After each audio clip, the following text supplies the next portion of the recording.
Umaabot na naman sa 39 million pesos ang halaga ng mga tulong na ipinamahagi ng Provincial Government of Ilocos Norte o PGIN sa mga magsasaka, mangingisda at livestock raisers sa lalawigan. Mismong si Governor Matthew Marcos Manotoc ang nanguna sa pamamahagi ng mga farm machinery, agri-inputs, livestock at fishery support sa mga benepisyaryo.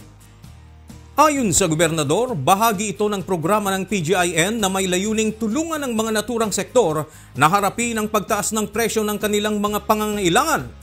Samantala, pinangunahan din ng gobernador ang pamamahagi ng mga tulong sa mga frontliner sa iba't ibang barangay sa lalawigan. Bawat frontliner ay nabigyan ng t-shirt, food packs at cash assistance. At yan ang ating update sa oras na ito. Ako po si George Jopo Guerrero. Maraming salamat po.